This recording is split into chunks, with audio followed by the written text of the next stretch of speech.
Por la señal de la Santa Cruz de nuestros enemigos, líbranos, Señor Dios nuestro, en el nombre del Padre, del Hijo y del Espíritu Santo. Amén. Señor mío y Dios mío, creo firmemente que estás aquí, que me ves, que me oyes. Te adoro con profunda reverencia, te pido perdón de mis pecados y gracia para hacer con fruto este rato de oración. Madre mía Inmaculada, San José, mi Padre y Señor, Ángel de mi guarda, interceded por mí. Seguimos con nuestra oración esta mañana, estas dos meditaciones que nos quedan y en las que vivimos, en las que nos planteamos también, perdón, si me aclaro con esto, ahora, pues lógicamente en este camino de Adviento, de la preparación de la venida del Señor. Hablábamos esta mañana de la Virgen como un personaje importante, crucial, por otra parte, y nos paramos ahora también en Juan Bautista, que es otro de los personajes importantes en el Adviento. De hecho, Juan Bautista aparece en más ocasiones porque también tiene la importancia, ¿no?, pues de todo el camino que después el bautismo del Señor, el momento de su pasión, también cuando Herodes lo encarcela y todo aquello, ¿no? Y como él prepara el camino del Señor, y lo prepara a través también de sus apóstoles, de los que le seguían, que pasan a ser apóstoles del Señor después. Pero ¿qué es lo que hace Juan? Pues anunciar. Juan es un precursor y por tanto anunciador de la palabra, de lo que viene, de la palabra, que es el verbo encarnado. Lo hace desde el principio, desde la visitación, donde ya anuncia con la alegría de saltar en el seno de Isabel que allí está el Hijo de Dios, que delante de él está Dios hecho hombre en el seno de María. Y desde el principio Juan lo que llama es, preparando esa venida del Señor, el reino de los cielos, llama a lo que anuncia el Evangelio desde el principio, que es a la conversión. Convertíos, porque está al llegar el reino de los cielos. Juan nos habla, ¿no?, anuncia, y lo hace de una manera más como muy radical, y lo hace de una manera también donde él se implica absolutamente. Él pone a disposición de Dios todo lo suyo, de tal manera que no vive más que para eso. Así lo anuncian, es como la última figura del Antiguo Testamento o la primera del Nuevo Testamento, pero ya anuncia, él es profético y por tanto está anunciando algo que ya está allí, porque ya ha llegado el Señor, ¿no? Pero él tiene que preparar. Y lo prepara a través del bautismo de Juan, lo prepara a través de sus palabras, lo prepara a través de la defensa de la verdad, lo prepara también a veces de su penitencia. Y así describe el Evangelio que Juan vivía en el desierto, que comía lo que comía, que vestía como vestía, porque es de alguna manera es como el inicio también de una vocación de esos hombres y mujeres que se apartan del mundo para llamar a la conversión, para manifestar con su entrega también un modo de seguir al Señor, y también el modo también de la llamada también a convertirse, a cambiar. Es curioso porque San Lucas describe muy bien del comienzo de toda la vida de Juan, ¿no? Pues sí, el comienzo de todo esto, y lo hace como hace en todo su Evangelio, poniendo unas coordenadas históricas. Lo hace para que sea más creíble, es decir, para que veamos que no es una figura no se sabe qué, ¿no?, sino que lo describe pues concretamente, y él dice, ¿no?, pues el año 15 de Tiberio César, Poncio Pilato, procurador, Anás y Caifás, sumos sacerdotes, pues eso, ¿no?, pues todo lo que lo pone en la historia, en un cuadro general de la historia, donde dice, esto sucedió. De hecho, Lucas dedica un tiempo, por lo que dice el Evangelio, también a conocer y a preguntar y a hablar con gente que ha sido contemporáneo de lo que ha vivido y por tanto también pues situarlo en su época. En su época. Allí estaba, y allí la figura de Juan queda marcada en un momento concreto de la historia. Y después es el encuentro con Jesús. El encuentro con Jesús al inicio de su vida, todavía sin haber nacido los dos, pero después el encuentro con el Señor. Donde él tiene, no sé si dudas o no, lo leíamos creo que era hoy, ¿no? O ayer, en el Evangelio, es decir, van unos suyos a preguntar al Señor si es el Mesías, y les dice el Señor, después de hacer milagros, decirle a Juan que los ciegos ven, los cojos andan, los muertos resucitan, y se predica la palabra de Dios, para que sepa quién está hablando allí. De hecho, es bonito ver cómo Jesús, el Señor, elogia a Juan Bautista. Lo elogia de tal manera que dice, ¿qué salisteis a ver al desierto? Una caña que es zarandeada por el viento, un hombre que vive en lujosos palacios. ¿Qué habéis venido? ¿A qué habéis salido a ver al desierto? No, se encuentran con un hombre que tiene una personalidad muy marcada, una humildad desbordante, porque está siempre en segundo plano, de hecho desaparece. Una austeridad, pues, que es mítica, por así decirlo, ¿no? Vive de una manera tremenda, y una valentía a la hora de defender la verdad y de decir las cosas claras, se lo dice a todos, impresionante, junto a un espíritu de oración. Esa era su misión.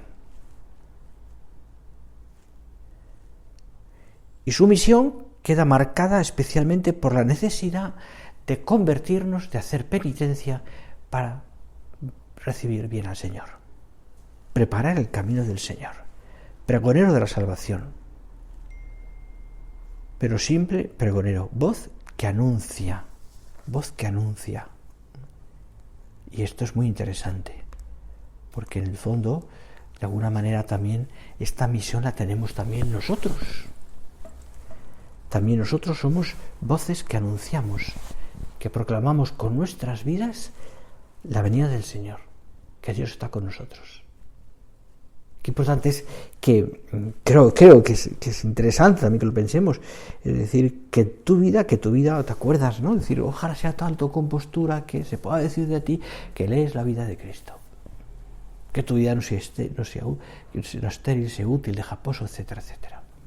Esos puntos que son claves en Camino, ¿no? Y en otros libros de nuestro Padre, donde se nos presenta todo esto como lo más claro para decir, bueno, ¿cómo tiene que ser nuestra vida? ¿Qué tenemos que hacer? Cristianos que son Cristo. Cristianos que anuncian a Cristo. Evidentemente con todos los errores que uno puede tener, que son muchos, sí, pero anunciando al Señor. En el caso de Juan, además, Bautista tiene además una misión muy concreta, porque ya viene el Señor, y quiere que la gente que va a recibir al Señor se prepare especialmente haciendo penitencia. Preparad el camino del Señor, enderezad sus sendas, todo barranco será rellenado, y todo monte y collado allanado. Es decir, todo será mucho más llano, ¿no? Y los caminos tortuosos rectificados, y los dispersos serán suavizados, y los ásperos, serán suavizados, y todo hombre verá la salvación del Señor. Todo esto es profético y sobre todo es simbólico. Evidentemente es simbólico, pero anuncia algo clarísimo. Las cosas van a cambiar y Dios va a hacer nuevas todas las cosas. La encarnación y la redención que se va a hacer, que se está haciendo ya, va a suponer todo eso. Que muchas desesperanzas se transformen en esperanzas. muchas cosas imposibles en posibles. Milagros, por ejemplo, ¿no? Muchas cosas que parece que no tienen remedio, tienen remedio. Y por eso dice, allanad los caminos, los montes serán allanados, los valles rellenados, los caminos tortuosos rectos. Es una manera muy clara, ¿no?, de decir, por así decirlo, con Dios es más fácil todo. Con Dios es más fácil todo. Pero pide a la gente, como te pide a ti, me pide a mí, un cambio de mentalidad.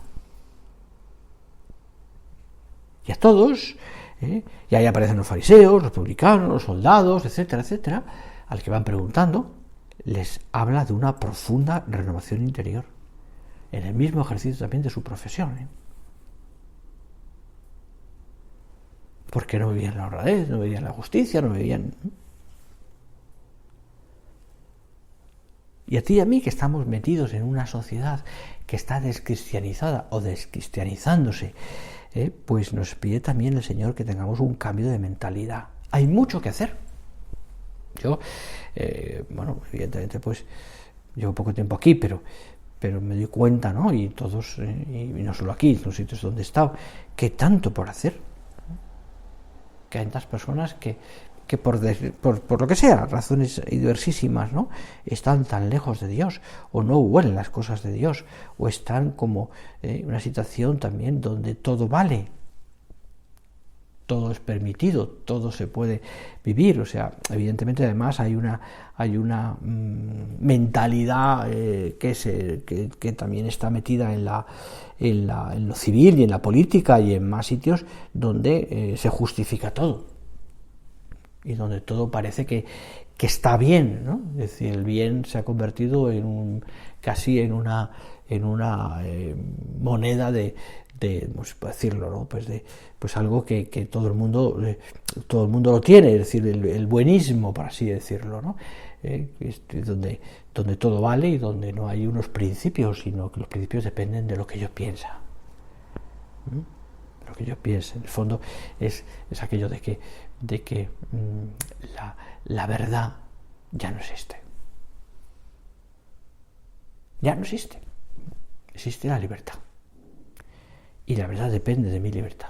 Es tremendo eso, porque es cargarse los principios más fundamentales. Evidentemente, pues esto puede hacer que cargarse hasta los principios más filosóficos. Una cosa puede ser y no ser al mismo tiempo. Esto aplícalo a lo moral. Terrible. Aplícalo a lo que quieras, ¿no? A la justicia, pues.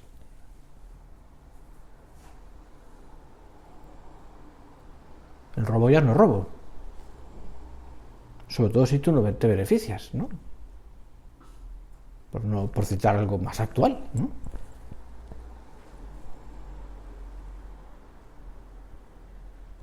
Y en el tema moral, de moral sexual, tampoco vamos a entrar ahí, pues no te digo nada.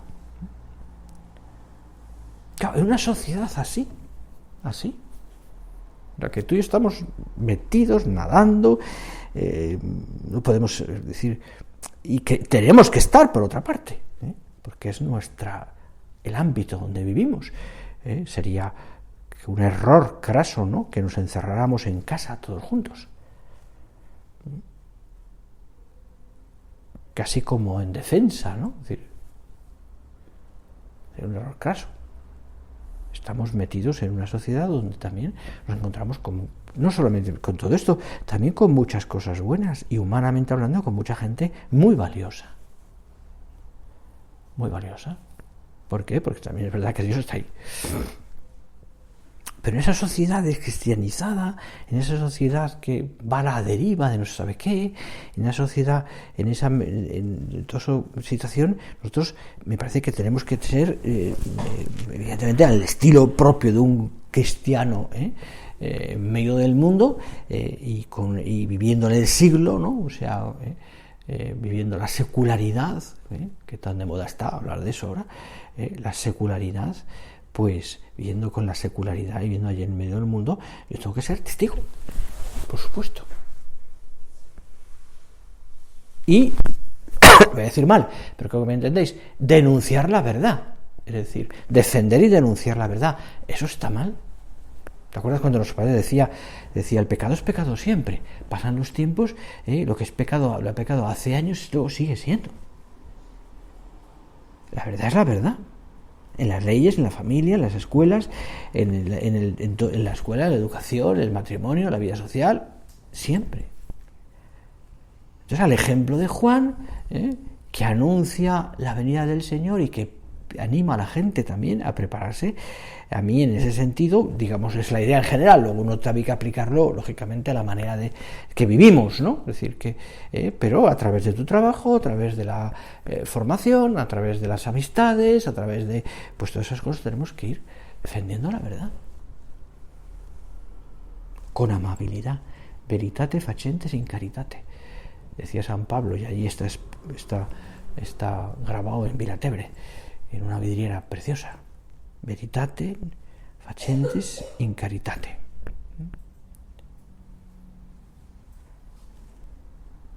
Haciendo la verdad, defendiendo la verdad con caridad. Por supuesto, pero defendiendo la verdad. Preparar el camino del Señor es olvidarse de sí mismo. Es tomar fatigas, compromisos, para el bien de los demás. Y todo hombre, dice el texto ese que te he leído antes, verá la salvación del Señor. Porque llega la misericordia, que es como el paño que Dios ha puesto en manos del hombre para que limpie el corazón, su corazón, y pueda ver a Dios. Qué imagen tan bonita. La misericordia, el paño, es de San Agustín esta imagen, que Dios ha puesto en manos del hombre para que limpie su corazón y pueda ver a Dios. Hay que limpiar tantos corazones. Hay que ayudar a que purificar tantos corazones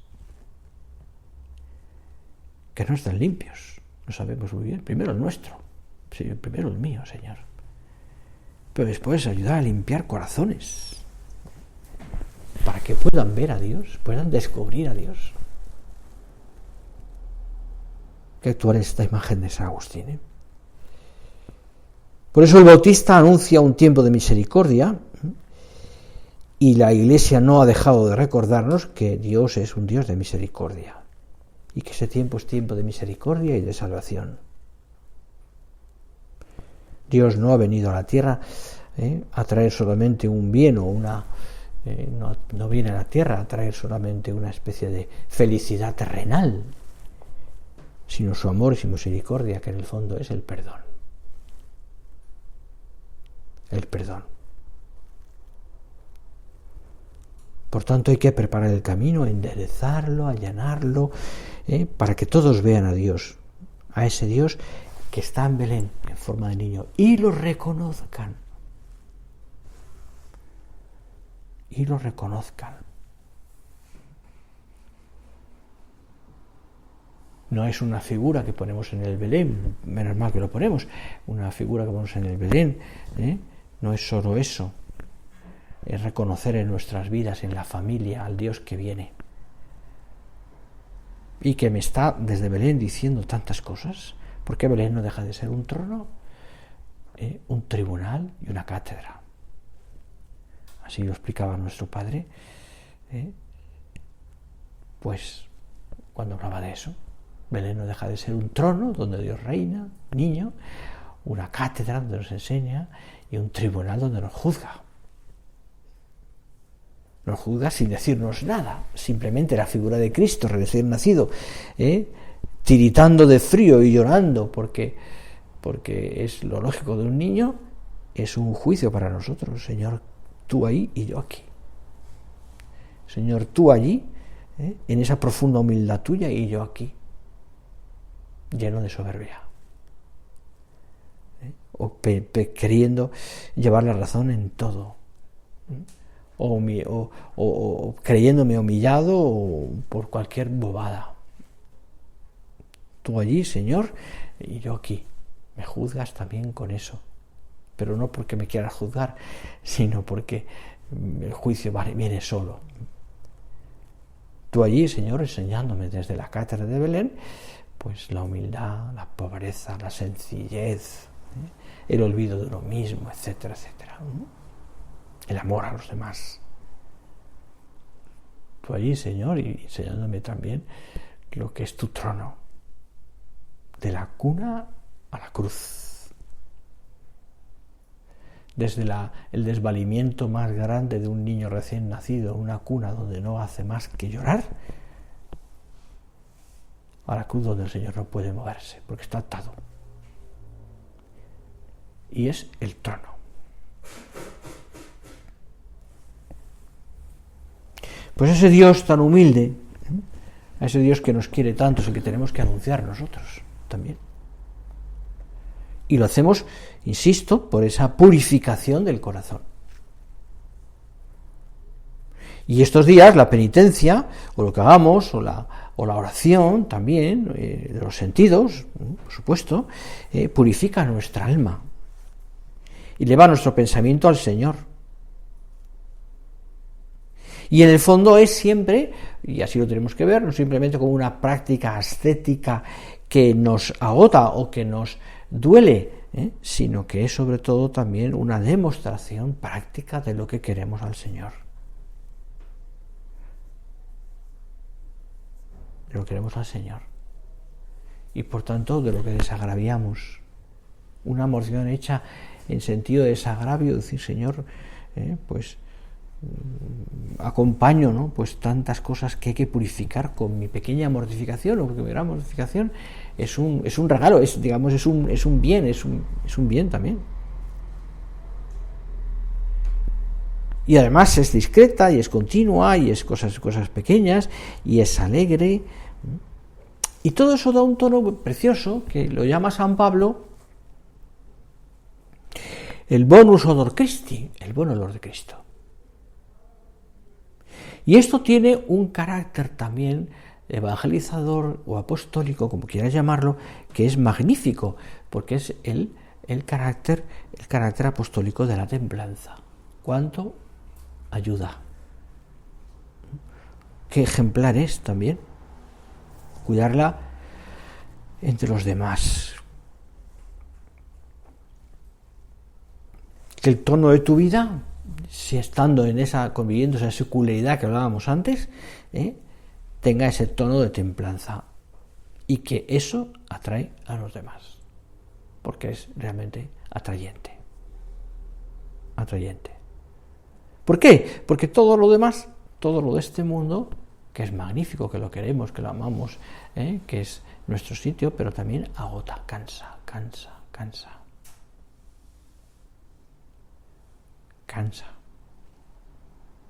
La gente vive, pues lo veis, ¿no?, pues, con esa felicidad de un momento, pero que luego se queda en nada, porque no tiene raíces y porque no tiene entidad, digamos, específica.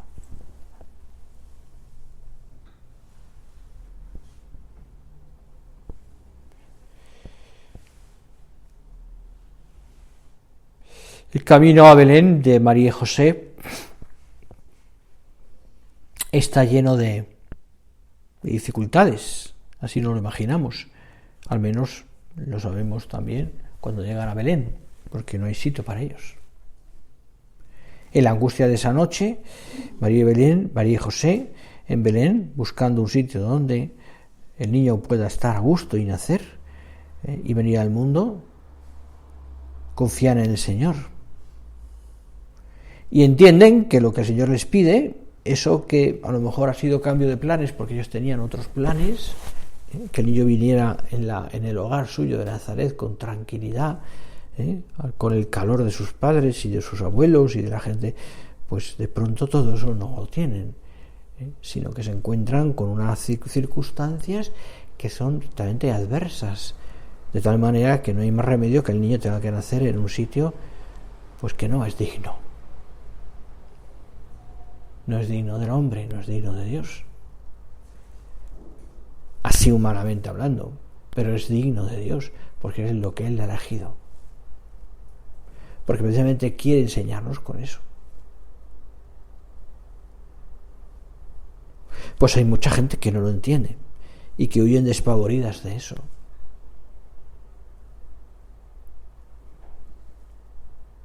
Y cuando viene un poquito, una chispa de dolor, pues se quejan o nos quejamos, ¿no? O nos enfadamos con Dios, ¿no?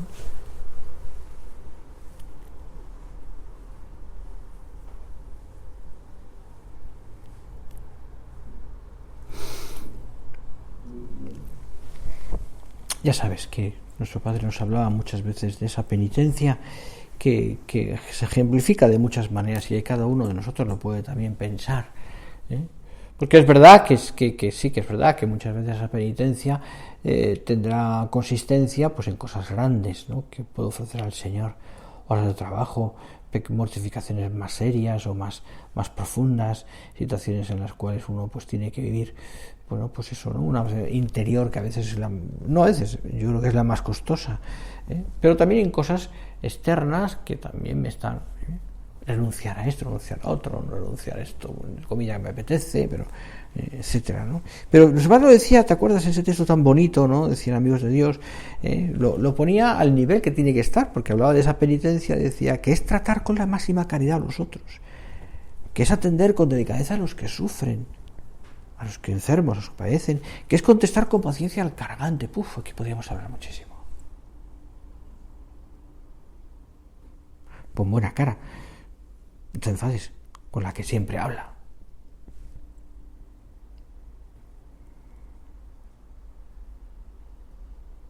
O con la impaciente. Es interrumpir o modificar nuestros programas porque otros requieren otras cosas. Es cumplir el horario, la puntualidad. Es levantarse a la hora, etcétera, etcétera, etcétera. Son tantas cosas y yo creo que cada uno puede pensarlo. ¿Qué voy a hacer estos días para prepararme a la venida del Señor? ¿Qué pequeñas penitencias, qué cosas puedo ofrecerte, Señor? Para que estar, digamos, con ese sentido, yo diría, del alma viva, del alma que está atenta, ¿no? Atenta. Y por tanto que se da cuenta, ¿no? Que no está como adormilada, como quizás está alguna ahora mismo, ¿eh? No adormilaos. Yo entiendo que la hora que hay que comer no es buena, pero bueno, vamos a terminar. Vamos a pedir al Señor que seamos capaces, ¿no? de entender esto, ¿no? Rezar, o sea, Adviento es oración, sobre todo. Es oración. Y es también penitencia. ¿Cuál es más penitencia? Pero también es penitencia Adviento. Pero una penitencia que me mantenga vibrante, para recibir bien al Señor. Vamos a poner todos estos propósitos, los que tú hayas hecho y los que puedas pensar, en manos del Señor, en manos de la Virgen Santísima, a la que acompañamos estos días, la Virgen de la Esperanza, que está grávida porque está a punto de dar a luz, y que está, por tanto, esperando al Dios que viene, ese Dios que es misericordia, que es verdad, que es perdón. Allá se lo pedimos.